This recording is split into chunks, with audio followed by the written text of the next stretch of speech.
मंथन से अमृत निकलेगा और आगरा बनेगा खाद्य उद्योग का वैश्विक केंद्र।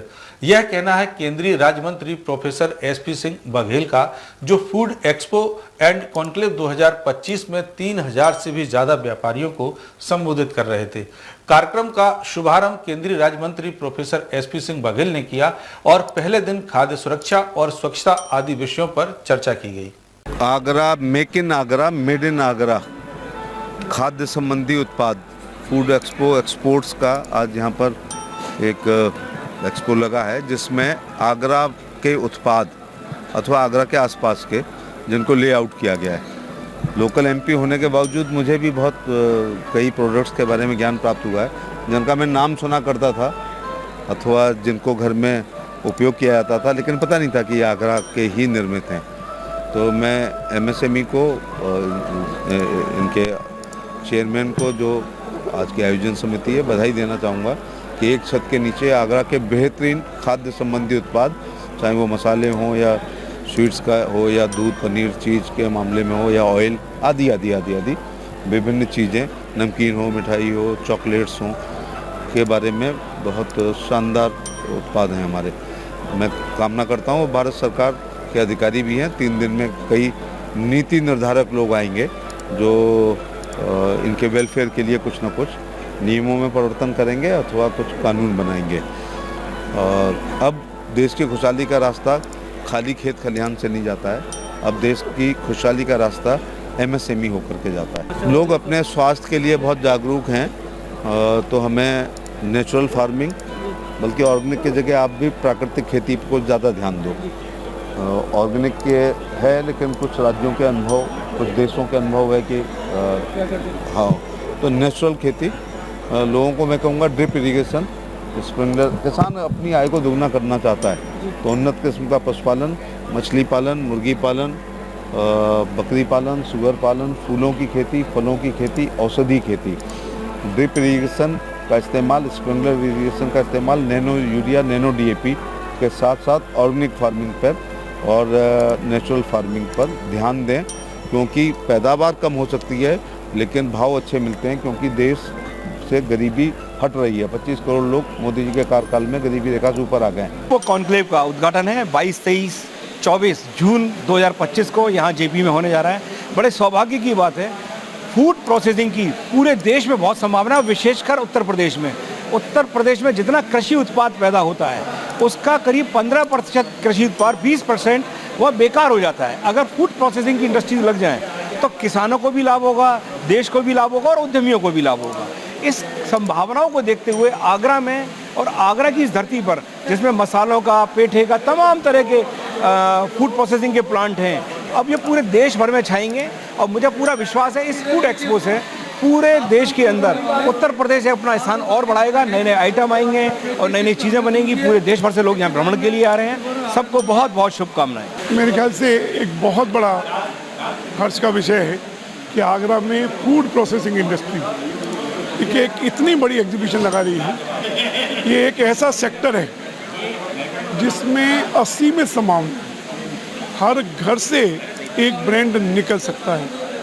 भारत की जो क्षमता है इस समय पर, और जो लार्जेस्ट प्रोड्यूसर हैं भारत चीन के बाद में ये फूड एग्रीकल्चर प्रोडक्ट्स में, और जब तक उनका संवर्धन नहीं किया जाएगा, उनको वैल्यू एडिशन करके उनको लंबे समय तक उनको कैसे बचाया जा सके, चाहे चौबेजी मसाला हो या सनराइज मसाला हो या शिल्पा मसाला हो या फिर मुंशी पन्ना हो, जो इसके स्पॉन्सर भी हैं। मसालों में तो एक धूम मचाई है, और साथ में इतने नए प्रोडक्ट आगरा से दिखाई देने पड़ रहे हैं। अजंता फूड प्रोडक्ट हो या फिर दाऊ जी हो, ये सब ने अपनी हलवाई के काम से हट करके एक हलवाई से हल्दीराम बनने की ठानी।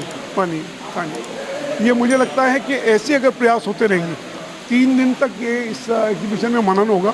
देखिए, ये जो आगरा में फूड फेस्टिवल जो कर रहे हैं, जिसके हमारे करने वाले जो हैं वो हैं हमारे राजकुमार भगत जी, मनीष जी, इसमें मैं डायमंड स्पॉन्सर हूँ। और ये मेरे जो आपको दिख रहे हैं ये सब प्रोडक्ट्स हैं, कुछ हमारे आने वाले प्रोडक्ट्स भी हैं जो आ रहे हैं। तो हम लोग अभी तक तेल में थे, तेल से अभी हम एनर्जी में जा रहे हैं। एनर्जी में हम गवर्नमेंट को बड़े प्लांट लगा के दे रहे हैं, जैसे कि हम कर्नाटक में लगा रहे हैं, हम उड़ीसा में लगा रहे हैं, हम आंध्र प्रदेश में।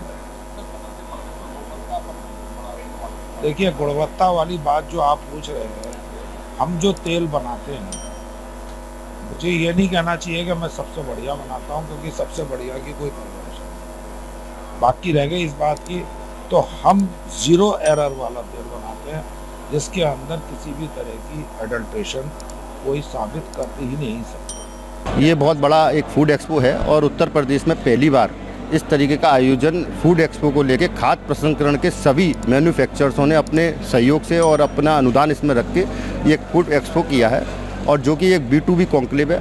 और फूड एक्सपो के साथ एक कॉन्फ्रेंस भी हम लोगों ने इसमें 23-24 को लगातार कॉन्फ्रेंस भी इसमें की जानी है, जो कि व्यापार से संबंधित सभी योजनाएं, MSME की योजना, बैंक से संबंधित सभी योजना और कई ऐसे विशेषज्ञों की चर्चा, जो कि हम लोगों को मोटिवेशन और कई ऐसी नीतियां, सरकार की जो आने वाली नीतियां हैं, इस विषय पर भी हमको जानकारी देंगे। और आज पहला दिन है मेले का, आप सभी का स्वागत है।